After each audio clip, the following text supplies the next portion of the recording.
Hi everybody, welcome back to MAC366. This week we're looking at The Fly, and the themes generally are the body, science, invasion and infection. This is one of Cronenberg's more successful films, and I'm sure you're going to like it. It's much more enjoyable than Shivers, but it gives you a good idea of kind of where the director's trajectory heads over the space of that decade between 1975's release and 1986's The Fly.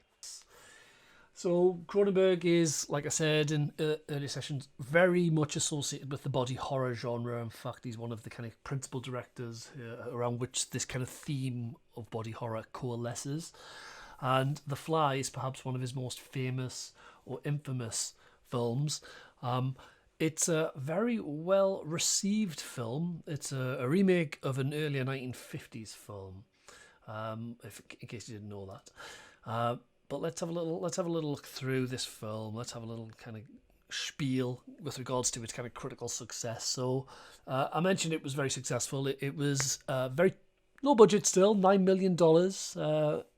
It returned $40 million in its opening 2 weeks at the box office and totaled about $60 million in box office revenue gross more generally, making it worth 6 times its original investment. So yeah, like I said, it was very much a film that did well, performed well, and consequently, Cronenberg became a bit of a household name. This is one of his most mainstream films. It's still a little bit horrific. I mean, it is a horror. It's also a kind of tragic romance, tragic love story in some respects. You've got a few grades here from Metacritic, who give it an average of 7.9. Its users give it a slightly higher average of 8.3 out of 10. Rotten Tomatoes, it's got almost universal acclaim there. The critics give it a 92% rating, whereas the audience scored a little bit lower, closer to what we see in Metacritic with 83. The Fly over on IMDb has a weighted average of 7.6 out of 10, which makes it a very respectable film. And over on Letterboxd, it has an average of 3.9 out of 5. So very well received elsewhere. It won an Academy Award for the best makeup, which I'm sure you'll appreciate going into the film. And it regularly features in the kind of top 100 greatest horrors of all time kind of accolade lists. There's a very broad critical consensus on its value. The film had a tagline called "Be Afraid, Be Very Afraid," and this tagline entered into the kind of popular cultural lexicon, even though very many people didn't really exactly understand or know where it came from, and often misappropriated it to kind of the Alien tagline, which was "In space, no one can hear you scream." But yeah, it was even made into an opera at one point. I think around about 2000, the late 2010s, like maybe 2008, 9, 10, something like that. It was made into an opera in Paris, directed by David Cronenberg. It wasn't particularly successful in that respect. And there have been many rumours over the years that Cronenberg would remake this film for a contemporary audience. That's never actually materialised, though. A couple of quotes here from high-profile film reviewers at the time the film came out. David Kerr in the Chicago Tribune said, The Fly seizes on our ingrained instinctive horror of sexuality, the sense of shame that our fundamentally puritanical society can't help but teach us, and by confirming our worst fears, help us for a moment to move beyond them. So this is a film about sex. Might not seem like it's a film about sex, although there are some clear kind of sexual metaphors going on in the film, so it's worth you kind of looking out for those and paying attention to where they are. Some of them are very overt, some of them are somewhat implicit. What makes The Fly such a stunning piece of obsessive filmmaking is the way Cronenberg definitely allows us to identify with this monstrous creation, says Patrick Goldstein in the LA Times. So there's a question for you there, like, do you identify with the tragic figure of Seth Brundle, the scientist played by Jeff Goldblum? That's for you to decide. So, like I said, this is a film that is a remake of an earlier film, a much shorter story was published by a guy called George Langeland in the 1950s, and that was turned into a film which we'll look at in the webinar, in the seminar session on Friday. I don't want to say too much about that, except to say that the two films, despite being called The Fly, and despite featuring a human transformation, are very, very different beasts in terms of how they approach the subject matter. Yeah, we'll leave that for another day. Some writers, and one of the things that one of the articles I've put on the like suggested reading for this week is an article by Lopez Cruz, who describes this kind of film as an example of what he calls biological horror. And biological horror doesn't always provide a rationale for the kind of transformations, and calls into questions notions of normal anatomy and function in biological species. So there's this argument being made here that the biological horror film is one which calls into question that which we take for granted. And quite often, these films revel in the monstrous hybrids and mutations and diseases, often manifested in things like physical and behavioural deterioration, metamorphosis, and zombification. So, this is not just a film. It's not just isolated to this film alone.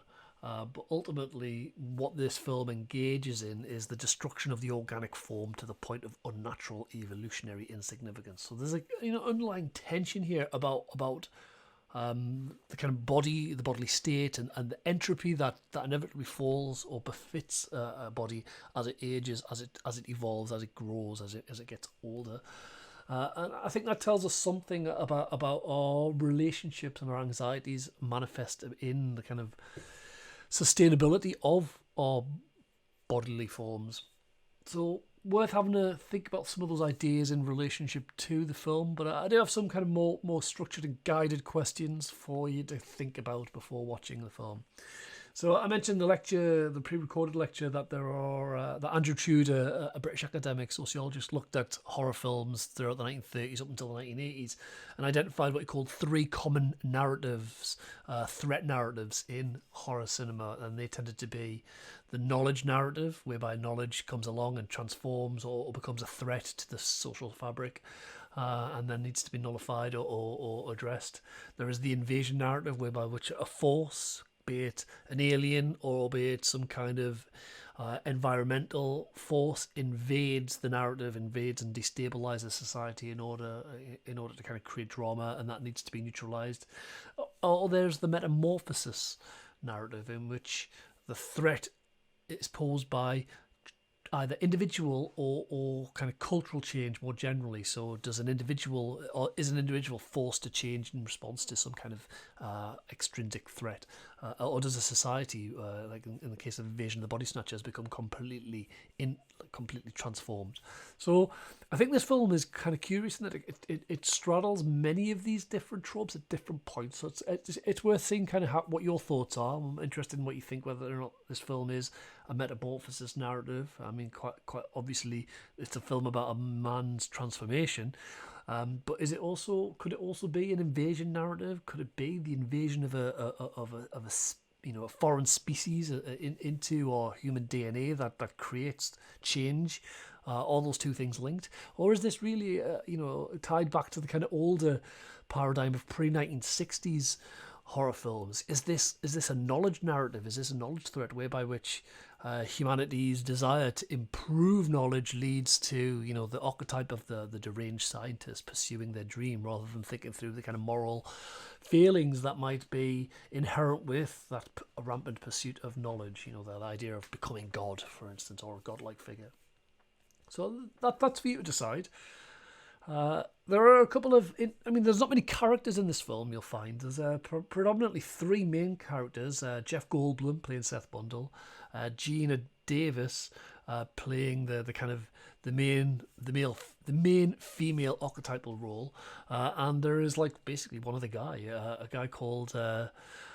Stathis Borans, who seems to have had an affair with Gina Davis's character at some point, and then is now no longer, is a lover who's deemed surplus to requirements as she finds more romantic interest with Seth Brundle.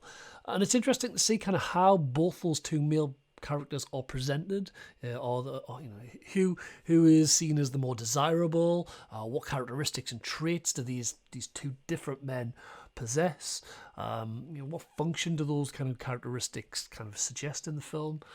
So worth having a think about these men in terms of the kind of models of masculinity that are on offer. Given what I've said about this period being one in which my masculinity is undergoing quite radical transformations, particularly in the West. So you might want to compare and contrast these people. Are they the same or different at the start of the film? By the end of the film, have they switched places?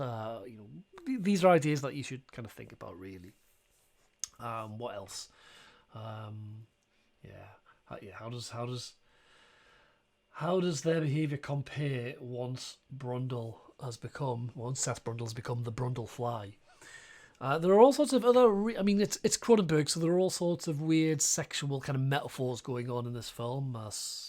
There are certainly questions of male virility being discussed here, but there is also this kind of latent underpinning anxiety around the transformation of femininity and female sexual relations here.